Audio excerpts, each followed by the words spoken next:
When we lived in Oakland, I walked to school, and when we moved, I took the streetcar, and you went from your streetcar, from class to the streetcar to work, and then you took the streetcar home.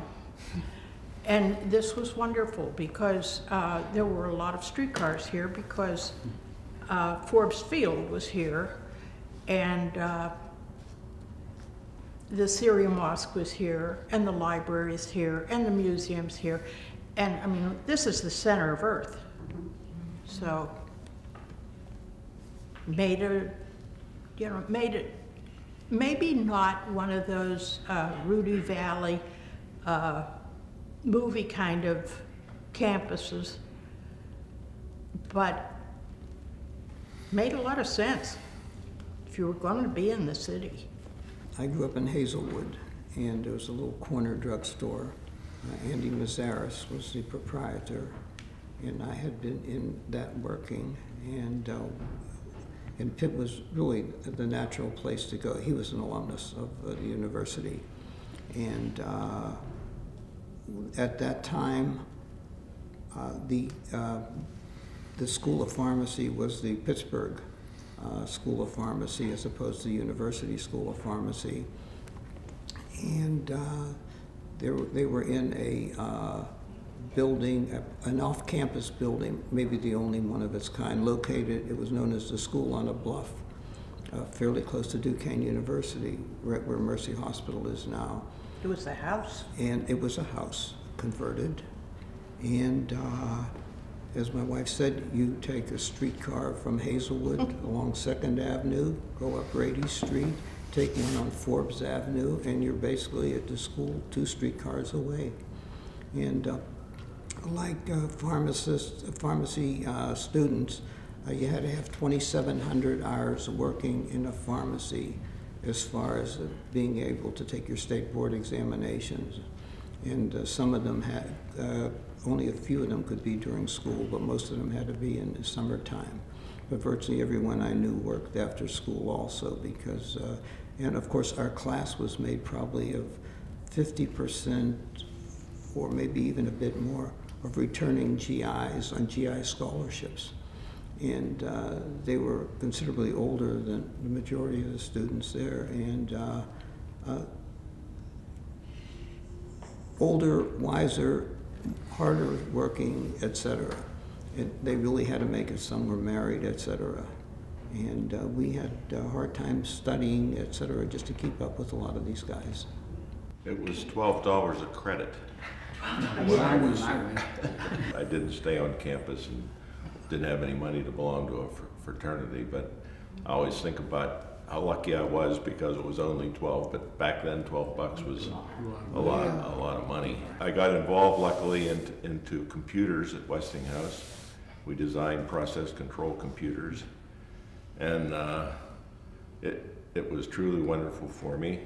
Enabled me to go on and start a company in 1969, and lo and behold, guess who the first customer of our company?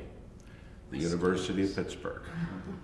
We enabled the university to centralize their data processing, so they moved the data center from the Cathedral of Learning in 1970 to RIDC Park, and the students had access to the computer remotely.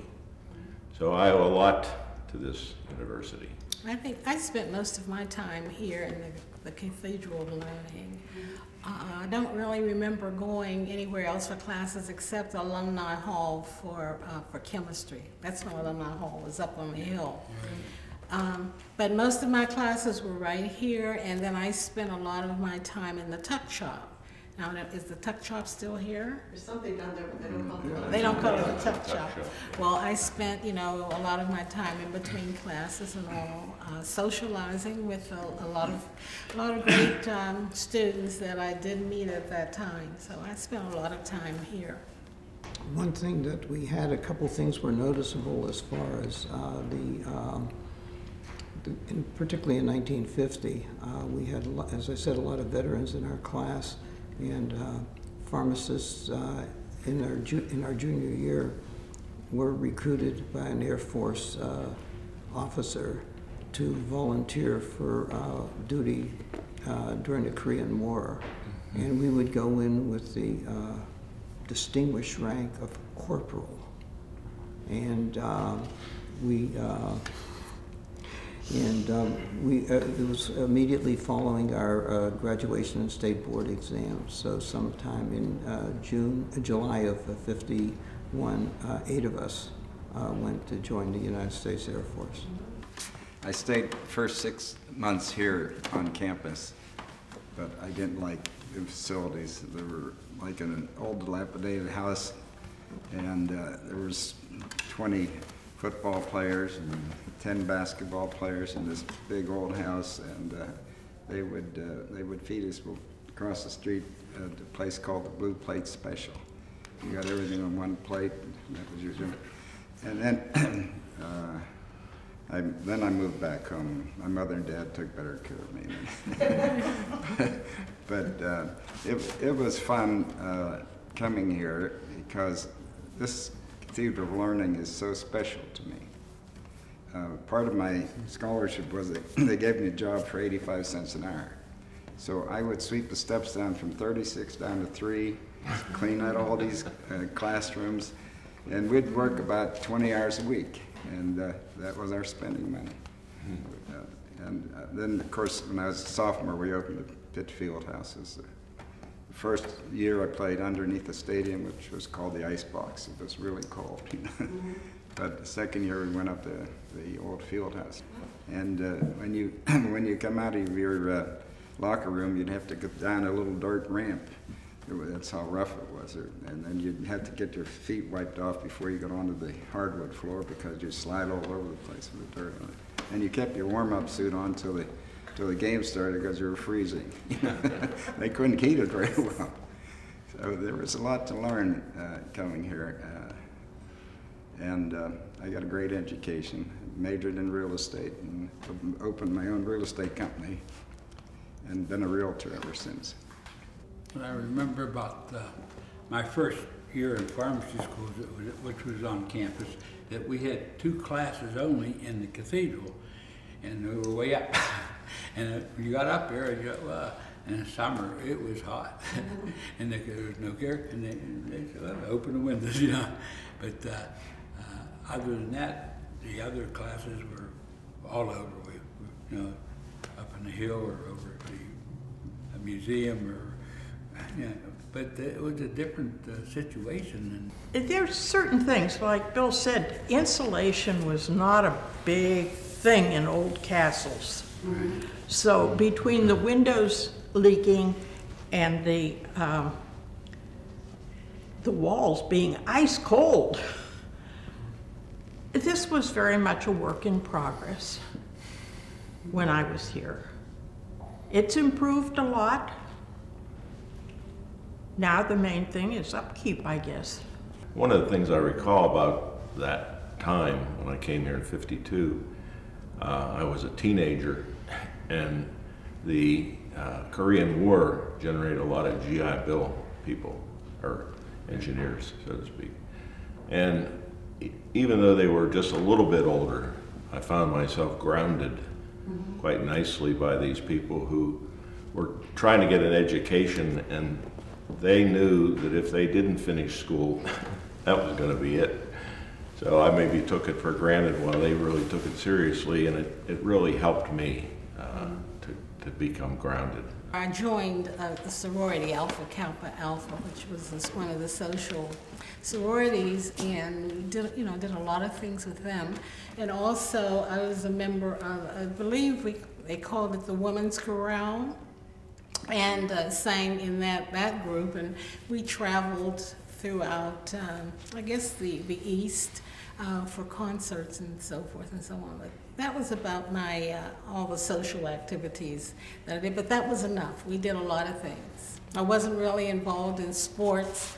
I never have been, attracted to that. So I think maybe I went to one Pitt football game, and that was it. I can't think of any stories, but I think one of my biggest memories is about the beauty of this floor. in the Cathedral of Learning. It really made a big impression on me. I just thought that it was just so beautiful. And then I got married over there in Hines Hall. Not Hines Hall, Hines Chapel, and I thought it was beautiful too. And it just made me appreciate that beauty. I go to First Baptist Church here in Oakland now, which is very similar to Hines Chapel. So it's just the whole beauty of this whole first floor has really left a big impression on me. No woman, no female wore trousers. You came with either bobby socks and Oxfords, or you came with heels and hose, because if you were doing your student teaching, you had to look like a teacher. Everyone wore skirts. Yeah. So Pitt went to the Sugar Bowl in 1956 and played Georgia Tech. And although they lost the game 7-0, the game might not have gone on because Bobby Greer was a black person, African American, and they weren't going to allow him to play. So when I think of that and think of the change since then, it's certainly dramatic. He was such a great player. And when you go south, they had no tolerance. It was dramatic. A little closer to home, there were 2 co-eds when I entered in summer, I guess of '49, and the other girl was named Ruth also, and we were told that we would be invited to Dean Rush's, she was the Dean of Women, to a luncheon at the Ruskin Hotel, and we were given the time and the date, and we both showed up in heels, hose, white gloves, hats. And one of the assistants to the Dean of Women said, well, since there are more of us than there are of you, we decided to let you just go ahead and have lunch together somewhere. And I said to Ruth, we can go over to the Shenley Hotel because they have very nice dining room. And she said, no, we can't go there. They won't serve me. Ruth was African American. So we had to go to the one place she knew we would be served. And that was, I guess it's the original, a hot dog place on the corner. Still there. Well, in pharmacy, you had to have your apprenticeship, and those 2,700 hours put you right in the forefront of any pharmacy I was in. And when I first started, as far as my apprenticeship, Andy Mazzaris said, okay, clean every bottle and every shelf in the entire pharmacy in the prescription department. And it wasn't just for cleanliness. It was when you handled the bottle and wiped it off and wiped underneath it, you got to know where each individual bottle or box was in that back room. And then also, you also served as a soda jerk, and got pretty good making sundaes, banana splits, fizzes, sodas, etc. Very talented. And of course, if it was a real dull moment, maybe you might even play the pinball machine. On the bluff at the School of Pharmacy, the only break came basically at lunchtime. And most people would bring their own sandwiches. And there were 2 groups that gathered during lunchtime, the pinochle players or the hearts players. And I was one of the hearts players, and that was a relaxation during the course of the school day there. But almost everybody brought it. Occasionally they might go down to Forbes or Fifth Avenue to one of the restaurant cafes or bars, but mostly everybody ate right at the outside in the lunchroom, let's put it that way. The tuck shop is one of my biggest memories, but I don't remember eating there. I'm sure I did, but I don't remember the food. But I just remembered it as a place where I could meet all of my friends, because all of the black people sat in one section of the tuck shop. So you got to meet all of the black people that were going to the University of Pittsburgh, and we had a lot of fun, and I really enjoyed that. So that's one of my fondest memories.